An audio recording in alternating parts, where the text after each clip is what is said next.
Ajá. Buenos días. Vamos a empezar la sesión de este miércoles. Ponle la silla, María. Este Silla por la mesa. miércoles a cargo del Instituto de Dramatología y la presenta Pablo Arauz y María Laguna.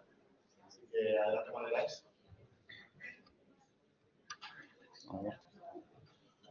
Hola, ¿qué tal? Buenos días a todos. Vamos a comenzar con la sesión de traumatología que hemos hecho yo, que soy Pablo de Robles, R5 de traumatología, junto con la doctora Laguna, R3, que hemos titulado Reconstruyendo la rodilla, lesiones multiligamentarias y nuestra experiencia. Bueno, yo creo que la gran mayoría de ustedes en el salón de actos sabéis quién es este futbolista. Los que no lo sepáis, se llama Dani Carvajal, juega en el Real Madrid. Dani Carvajal en octubre, contra el Villarreal, al final del partido, sufrió este traumatismo, un mecanismo de hiperextensión de la rodilla. Y salió del campo de esta forma. Vemos cómo la rodilla sufrió una inestabilidad cuando intentaba apoyar, ¿no? Pues de eso es lo que vamos a hablar hoy. Somos conscientes de que es un tema muy específico de nuestra especialidad y yo sé que, como vemos en la imagen, que hay varios compañeros que han venido aquí a vernos, pero vamos a tratar de adaptar la sesión para que cualquier persona con formación médica pueda seguirla bien. Los objetivos de cada sesión van a ser definir lo que es una lesión multiligamentaria de rodilla, los tipos de inestabilidad, presentar nuestro manejo en la luxación de rodilla y el protocolo de derivación a nuestro centro, ya que el Hospital de Toledo es un centro de referencia en Castilla-La Mancha de estas lesiones, e introducir cuáles son los estudios realizados sobre estas lesiones en nuestro centro. Y para conseguir estos objetivos, pues vamos a seguir este esquema de trabajo. Pues si os parece bien, empezamos con la parte teórica y en primer lugar es definir lo que es una lesión multiligamentaria de rodilla, el concepto es muy sencillo. Si una rodilla está estabilizada por 4 ligamentos o complejos ligamentosos, pues la rotura de 2 o más de ellos es lo que se denomina una lesión multiligamentaria de rodilla. Ahora bien, yo creo que es importante aquí profundizar un poco más en cuáles son los ligamentos que estabilizan la rodilla y, en caso de rotura, qué inestabilidad producen. Entonces, si empezamos con el pivote central, tendríamos el ligamento cruzado anterior, que es el que vemos por delante, que como vemos está constituido por 2 fascículos y que van de la parte anterior de la tibia y se inserta en el fémur, en el cóndilo femoral lateral del fémur. Este es un vídeo artroscópico de un ligamento cruzado anterior normal. Así es como lo vemos. Delante tendríamos el ligamento mucoso y por detrás está el ligamento cruzado anterior insertado en el cóndilo femoral con una buena tensión, como comprobamos con el palpador. ¿Y qué pasa? Que el ligamento cruzado anterior, su función es proporcionar una estabilidad anterior, es decir, impide esa traslación anterior de la tibia con respecto al fémur. Entonces, ¿qué pasa cuando se nos rompe el ligamento cruzado anterior? Que vamos a tener una estabilidad anterior y que vamos a poner de manifiesto con pruebas como esta maniobra que se llama maniobra de Lachman, donde vemos cómo la rodilla se desplaza hacia adelante con respecto al fémur. Pero es que además el ligamento cruzado anterior también nos va a producir inestabilidad rotacional en la tibia. Y eso lo podemos poner de manifiesto mediante algunos test, como por ejemplo el pivot test, donde vemos cómo resalta la tibia con respecto al fémur cuando forzamos una rotación interna y un valgo de la rodilla. Sabemos que hay más maniobras de exploración, pero todas ellas lo que ponen de manifiesto es esto, la inestabilidad anterior y la inestabilidad rotacional del cruzado anterior roto. Este sería un vídeo artroscópico de un paciente con una rotura del ligamento cruzado anterior, donde vemos una ausencia de ligamento, una ausencia de inserción femoral en el cóndilo femoral lateral, ¿no? Este sería un diagnóstico artroscópico de una rotura del ligamento cruzado anterior. Si vamos por detrás, en el pivote central, como su propio nombre indica, tendríamos el ligamento cruzado posterior. Aquí tendríamos una imagen anatómica que también es muy bonita, que va desde la región posterior de la tibia hasta el cóndilo femoral medial del fémur. Y también está constituido por 2 fascículos. El cruzado posterior lo que nos va a dar es la inestabilidad posterior de la tibia con respecto al fémur. Por tanto, ¿qué pasa si nos rompe el ligamento cruzado posterior? Que va a producir una traslación posterior de la tibia con respecto al fémur. Y aquí vemos al paciente, como le decimos, que cuando contrae el cuádriceps, cómo esa tibia se desplaza hacia adelante, porque la tibia está echada hacia atrás. Esto también lo podemos ver de forma artroscópica, de forma indirecta. Cuando hacemos una artroscopia en un paciente con una rotura del cruzado posterior, con un cruzado anterior normal, así es como lo vemos. Vemos un cruzado anterior que está como sin tensión. No es que el cruzado anterior esté roto, es que está la tibia hacia atrás y, por tanto, el cruzado anterior está sin tensión, ¿vale? Entonces, esto es un signo indirecto de lesión del ligamento cruzado posterior. Y esto también lo podemos poner de manifiesto mediante la exploración física. Este es un paciente que tiene una rotura aislada del ligamento cruzado posterior de la rodilla izquierda y, como vemos, tiene la tibia también trasladada hacia posterior con respecto al fémur. Es importante no confundirlo con un falso cajón anterior. Se debe colocar la tibia en posición anatómica y ahí empujar, como vemos en el vídeo. Vemos claramente la inestabilidad posterior del paciente. Y esto siempre se debe explorar y se debe comparar con el lado contralateral. Además, también esa inestabilidad posterior la podemos ver con un aumento del recurvatum, ¿no? Como vemos en esta paciente en la rodilla derecha, un recurvatum mayor que en la rodilla izquierda. Ahora bien, pasando a las estructuras extracapsulares, si empezamos por el lado medial de la rodilla, la cosa se complica, porque estamos hablando de un complejo ligamentario, que es el complejo posteromedial. La realidad que en la primera imagen, que tenemos una imagen, un dibujo esquemático, vemos todas las estructuras que lo conforman, pero siendo pragmáticos nos vamos a centrar en dos, que es la anatomía quirúrgica, lo que nosotros como cirujanos podemos reconstruir, que serían el ligamento colateral medial y el POL, el ligamento oblicuo posterior. ¿Y qué pasa cuando un paciente sufre una rotura del complejo posteromedial? Pues que va a dar lugar a una inestabilidad en valgo, ¿no? Vemos este paciente como produce un bostezo en valgo por una rotura del complejo posteromedial. Es importante explorarlo tanto en extensión como en flexión de 30 grados, ya que nos va a ayudar a predecir la verdadera inestabilidad y la existencia o no de lesiones asociadas. Con el complejo posterolateral pasa algo parecido. Se trata de un complejo ligamentario donde si nos centramos en los estabilizadores primarios, son tres fundamentalmente, que serían el ligamento lateral interno, el ligamento lateral externo, el tendón del popliteo y el ligamento popliteo peroneo. Y lo mismo, ¿qué pasa cuando un paciente se rompe el complejo posterolateral? Que el paciente va a sufrir una inestabilidad en varo, ¿no? Un bostezo lateral cuando forzamos el varo del paciente. Y lo mismo, se debe explorar también a 30 grados de flexión de la rodilla como extensión completa para predecir el grado de inestabilidad del paciente y la existencia o no de lesiones asociadas. Ahora bien, ahora que hemos visto los tipos de inestabilidad de la rodilla, ¿no? La siguiente pregunta es ¿con qué frecuencia se dan juntos, ¿no? ¿Con qué frecuencia se rompen dos o más estos ligamentos? La realidad es que esta lesión es muy rara. Representa entre el 0,02 y el 0,2% de todas las lesiones ortopédicas. Están producidas generalmente o bien por traumatismos de baja energía, como pueden ser traumatismos deportivos, o en el contexto de un traumatismo de alta energía, donde más frecuentemente presenta lesiones asociadas. Y como a todos los traumatólogos nos gusta clasificar la patología, pues en este caso la clasificación que está a día de hoy es la clasificación de Schenck, que no voy a entrar mucho en ella, que es una clasificación anatómica en función de los ligamentos lesionados.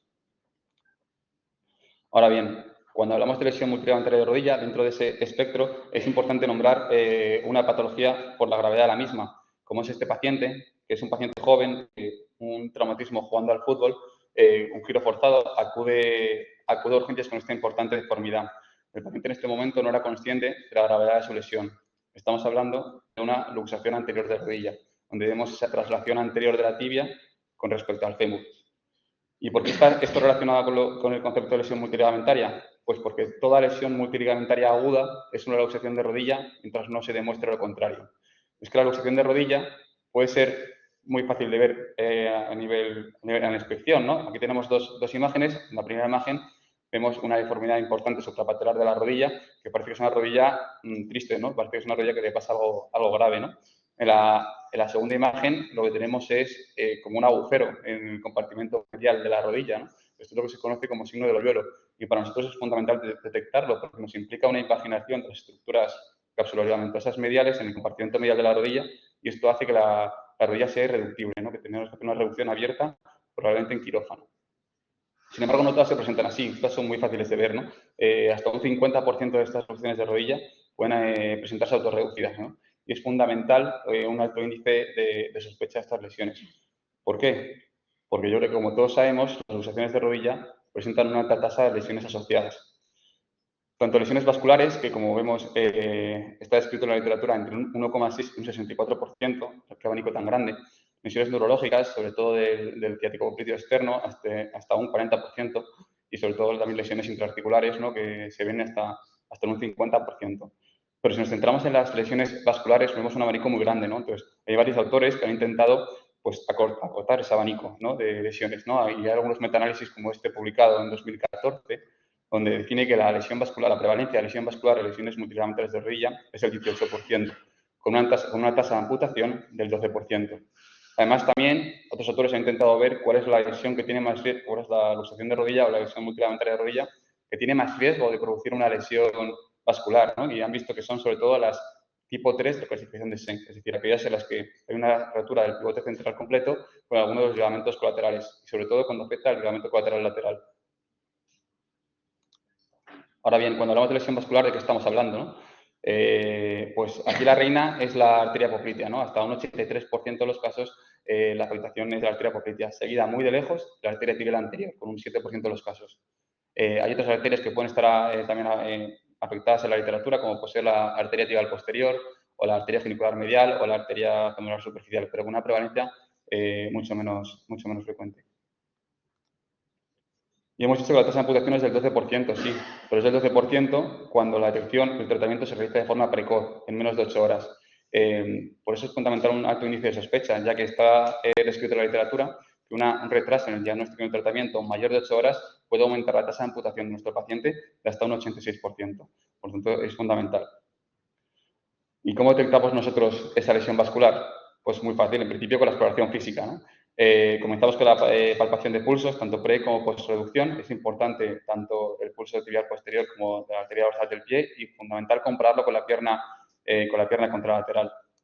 Ahora bien, ¿qué pasa si nosotros reducimos la rodilla y notamos que los pulsos están presentes tanto antes como después? ¿Nos podemos quedar tranquilos? La realidad es que podemos respirar, pero solamente un poco, ¿no? Nosotros en nuestro protocolo también tenemos otras maniobras y le damos mucha importancia a ellas, como puede ser el índice tobillo-brazo. De tal forma que un índice tobillo-brazo por debajo de 0,9 nos obligaría a realizar pruebas complementarias, como una arteriografía o una angiotac. Luego la doctora Laguna como enseñará nuestro protocolo y lo contará.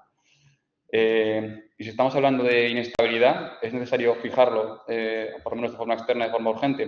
La realidad es que no. Las indicaciones de fijador externo en este tipo de lesiones son estas tres.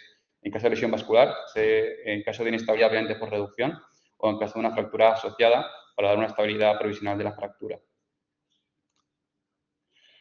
Bueno, obviamente, ¿qué pruebas complementarias debemos de pedir? Obviamente la radiografía, si no la hemos pedido, hay que pedirla, ¿no? Sobre todo para descartar lesiones asociadas, como podemos ver en esa primera imagen, esa fractura de perone proximal, que ya nos puede orientar el ligamento que puede estar lesionado, ¿no? Que puede ser el complejo posterolateral, o esa fractura compleja de cóndilo femoral y hemistotibial que vemos en la otra imagen. Pero, sin embargo, aquí el gold estándar para detectar la lesión ligamentosa y otras lesiones asociadas junto con la exploración física es la resonancia magnética.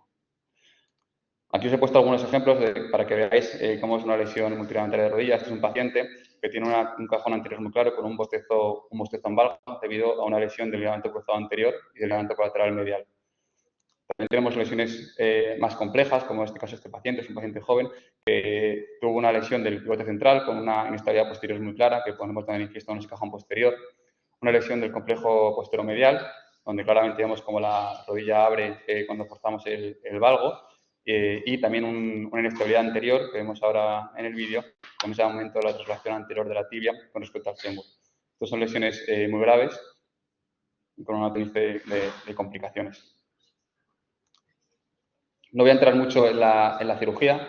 Lo que sí puedo decir es que al ser lesiones tan raras, no hay un protocolo muy establecido. Entonces, es fundamental una buena planificación de la cirugía, ya que son lesiones con un alto índice, sobre todo de secuelas. Y por si alguno tenía la duda, esta es la lesión que se hizo Carvajal ese octubre, ¿vale? Tuvo una lesión del cruzado anterior junto con una lesión del complejo postero externo, del colateral lateral y del tendón del popliteo. Esta sería una exploración física similar a la que habría tenido Dani Carvajal en ese momento. Y solo pongo esta imagen de Dani Carvajal para que veáis la pérdida de masa muscular tan importante que hay en la rodilla derecha con respecto a la rodilla izquierda después de la cirugía. Son lesiones muy graves, con alta tasa de complicaciones y sobre todo con una tasa baja de retorno deportivo, sobre todo en pacientes con la actividad deportiva no es profesional.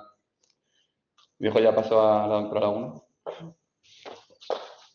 Bueno, además de la gravedad de estas lesiones multiligamentarias que nos acaba de comentar Pablo, otro de los motivos por los que queríamos o hemos elegido esta patología como tema central de la sesión es el hecho de que en nuestro servicio de traumatología hemos realizado diferentes estudios, ¿no? y proyectos de investigación en torno a estas lesiones. Y bueno, obviamente también para que nos dejéis de ver un poco como los que llevamos el martillo y la llave inglesa, ¿no? Para comenzar con estos proyectos de investigación, el que estamos realizando aquí en el momento actual es una serie de casos retrospectiva que incluye un total de 48 pacientes con lesiones multiligamentarias de rodilla, divididos en un total de 38 varones y 9 mujeres, con una edad media de 36 años. Estos pacientes se han recogido desde enero de 2015 hasta diciembre de 2024 y todos ellos con un periodo de seguimiento mínimo de 2 años. El momento actual que tenemos con este estudio es que una vez aprobado por el Comité de Ética, estamos recogiendo todos los datos de estos pacientes y empezando a describir los datos demográficos. Entre los datos demográficos, sobre todo señalar que el patrón de lesión más frecuente que hemos encontrado es el tipo KD1 de la clasificación de SEN que comentaba antes Pablo, que serían aquellas lesiones con afectación de uno de los ligamentos del pivote central, ya viene siendo el cruzado anterior o el cruzado posterior, con la asociación de una lesión de los ligamentos colaterales o ambos. Además, también hemos visto que hasta el 44% de estos pacientes pueden llevar asociada una lesión de los meniscos. 2 de ellos presentaban una lesión vascular, sobre todo bien uno de ellos fue la arteria apoplitea y otro la arteria y la vena tibial anterior, y otros 2 pacientes presentaban una lesión nerviosa en el contexto de una afectación del nervio peroneo común. Esto simplemente es un breve resumen de todos los datos que estamos recogiendo de estos pacientes, porque al final el objetivo que nosotros tenemos es poder llegar a describir los resultados funcionales del tratamiento quirúrgico de estas lesiones multiligamentarias que hemos intervenido nosotros aquí en nuestro centro. Un poco al final el motivo por el cual nos planteamos pues todo este proyecto, toda esta investigación, es que en la literatura hay muy pocos datos de estos pacientes. Como ha dicho Pablo al principio, son lesiones muy raras, infrecuentes, pero es verdad que las complicaciones o las secuelas que puede llegar a tener son potencialmente devastadoras.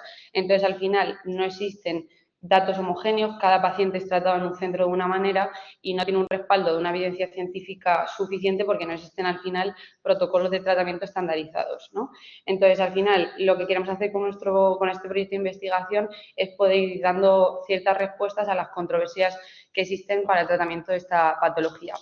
Una de las principales controversias es cuándo realizar la cirugía. Se ha dividido en 2 grandes elecciones, lo que sería la cirugía en el momento agudo, en las primeras 3 semanas, y luego una cirugía de manera ya más diferida a partir de las 3 semanas. Si nos centramos en la cirugía en el momento agudo, es lo que tradicionalmente se ha defendido, sobre todo por el hecho de que al realizar la cirugía antes, pues al final todo el tratamiento rehabilitador que podemos aplicar lo vamos a hacer de manera mucho más precoz y la tasa de complicaciones y secuelas de estos pacientes en principio se verían reducidas. De todas formas, un poco, digamos, en contra de este tratamiento agudo, las últimas tendencias es a realizar sobre todo la cirugía ya de manera diferida. Porque se ha visto que los resultados son bastante similares respecto al tratamiento agudo, a nivel funcional sobre todo, y además tenemos como un mayor periodo de vigilancia neurovascular y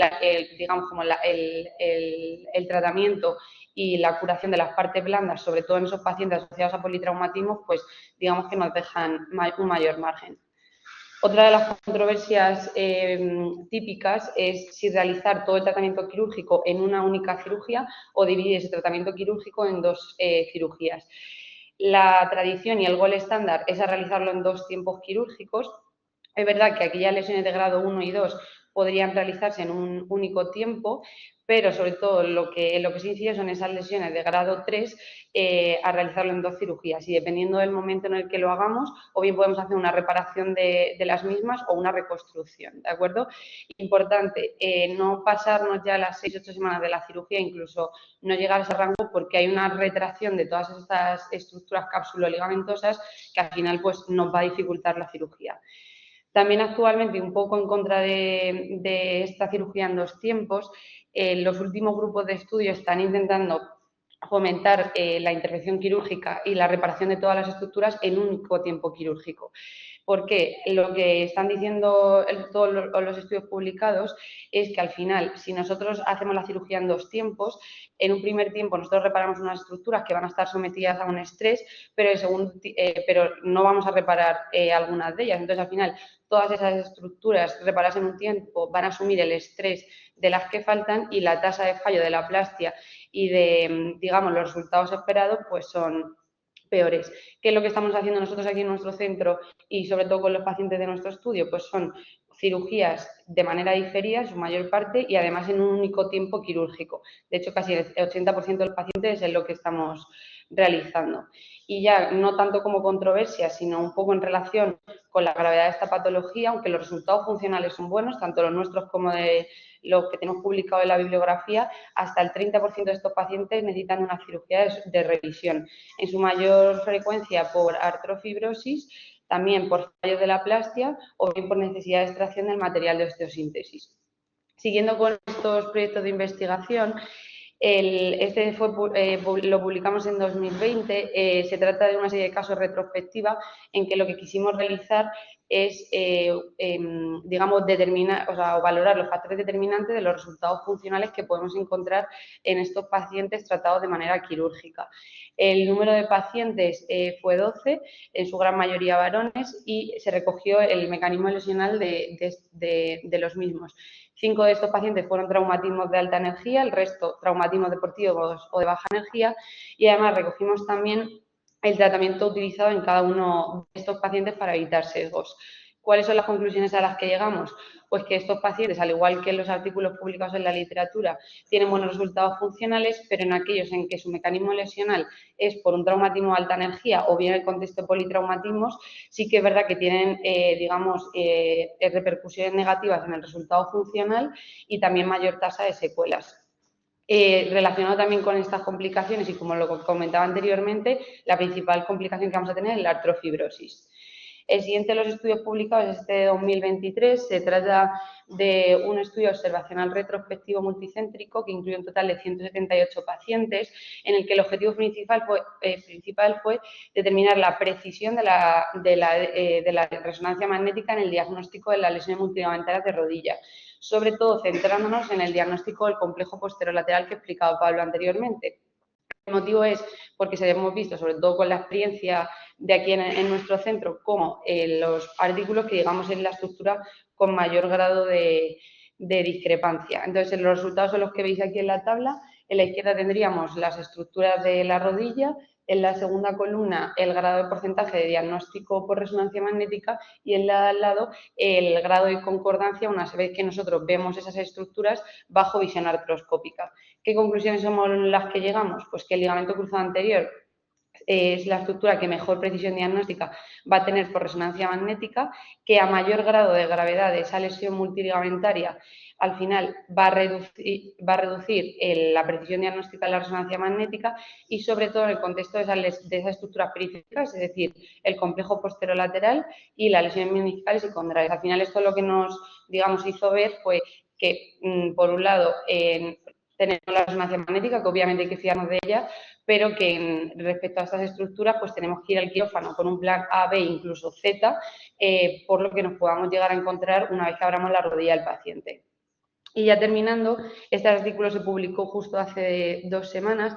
Se trata de un estudio transversal multicéntrico y realizado a nivel internacional que incluye un total de 144 pacientes. El objetivo de esto era realizar una nueva clasificación de las lesiones multiligamentarias de rodilla, porque las clasificaciones actuales solo las clasifican según o bien asociadas a luxaciones de rodilla. Entonces, al final, deja de lado otro tipo de lesiones que no van asociados a la luxación. Los datos de los pacientes al final pues no son totalmente verídicos, no son homogéneos porque cada uno clasifica a los pacientes de una manera y al final pues volvemos un poco al principio. No podemos establecer ningún tipo de protocolo de tratamiento específico para poder hacer estudios o ensayos clínicos con un verdadero valor en estos pacientes. Entonces, esta es la clasificación que nosotros hemos propuesto. Es una clasificación sencilla, fácilmente aplicable y que además incluye el total de las lesiones multiligamentarias de rodilla, tanto si van asociadas a una luxación como si no. Hemos clasificado las lesiones en 5 tipos y además un poco pues también hemos conseguido lo que yo creo que cualquier clasificación en el ámbito de la medicina en el que sea una clasificación diagnóstica que tenga un valor en el tratamiento y en el pronóstico del paciente, ¿no? Entonces, al final lo que hemos conseguido es que esta nueva clasificación nos aporte una asociación o que tenga un carácter pronóstico a la hora de valorar las lesiones neurológicas, de tal manera que aquellos pacientes con una afectación del complejo posterolateral van a tener incrementado el riesgo de lesión neurológica y en los que tengan una afectación del ligamento colateral medial se va a ver reducido ese riesgo de lesión neurológica. Y ya bueno, para ir terminando, como ha dicho Pablo al principio, por todo lo que hemos explicado a lo largo de la presentación, los estudios y los proyectos de investigación, además de la experiencia de nuestros adjuntos, y por si alguno se ha dormido, esto es lo que nos suele sonar muchas veces cuando nos traen a un paciente, ¿vale?, con este tipo de lesiones. Entonces, al final, lo que establecimos fue un protocolo de actuación y de derivación en todos los centros de Castilla-La Mancha, ¿vale?, que, digamos, sea común para actuar ante un paciente de este tipo. Importante, siempre en el momento en el que tengamos una sospecha de lesión multiligamentaria, una exploración neurovascular distal. Pablo lo ha comentado anteriormente, los dos parámetros que solemos utilizar son los pulsos distales y el índice tobillo-brazo. Tanto la ausencia de pulsos distales, pero sobre todo como un índice tobillo-brazo por debajo de 0,9, nos tiene que indicar un alto riesgo de enfermedad arterial periférica. Entonces, inmediatamente en ese momento tendríamos que realizar al paciente una angiografía o bien un angioTAC y en el momento en el que saliese alterado iniciar un tratamiento multidisciplinar con el servicio de cirugía vascular. Si esta exploración neurovascular está totalmente conservada, la siguiente valoración del paciente es si la rodilla está luxada o no, es decir, si existe una congruencia articular. Esta imagen, por ejemplo, obviamente podríamos ver, como ponía Pablo la carita triste, ¿no?, que la rodilla está luxada. Entonces, inmediatamente reducción urgente y siempre el paciente en un área segura, monitorizada y en quirófano, porque al final, una vez que hagamos la reducción de esa rodilla, inmediatamente hay que volver a valorar el estado neurovascular y además valorar el estado de estabilidad o no de la rodilla por si fuera necesario implementar pues, sistemas de fijación externa o, por ejemplo, un yeso, que son las indicaciones que ha comentado antes Pablo. Una vez que ya hemos comprobado el estado neurovascular y además hemos comprobado la congruencia articular de la rodilla, mínimo un periodo de ingreso del paciente de 72 horas, además bajo vigilancia estrecha por ir constantemente reexplorando ese estado neurovascular. Además, obviamente, de todas las pruebas complementarias que sea necesario realizar. Como conclusiones finales, las lesiones multiligamentarias de rodilla son lesiones poco frecuentes, raras, pero bastante graves y con unas complicaciones bastante severas. Esto al final lo que ha hecho es que en la bibliografía que tenemos disponible no exista un consenso claro en el tratamiento de estos pacientes, que nos va a complicar pues al final mucho su manejo. A pesar de toda la evidencia y de los resultados sobre todo que hemos ido sacando nosotros con los estudios, los resultados funcionales son buenos, pero los pacientes tienen una altísima tasa de revisión quirúrgica y además el porcentaje de pacientes que vuelven a la actividad deportiva es bastante bajo. Entonces, al final nuestro objetivo es poder llegar en algún momento a realizar un protocolo de tratamiento conjunto y, digamos, sistematizado para todos los pacientes con este tipo de lesiones que nos permita disminuir la tasa de secuelas y que además pues, es nuestro principal reto a tratar en estos pacientes. Esta es la bibliografía que hemos utilizado y muchas gracias.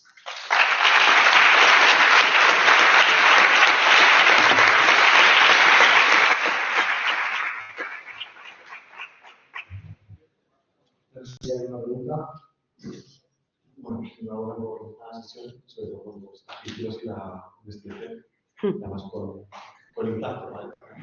Así que, no sé si queréis hacer una pregunta bastante específica, bastante bien contada. Así que enhorabuena de nuevo.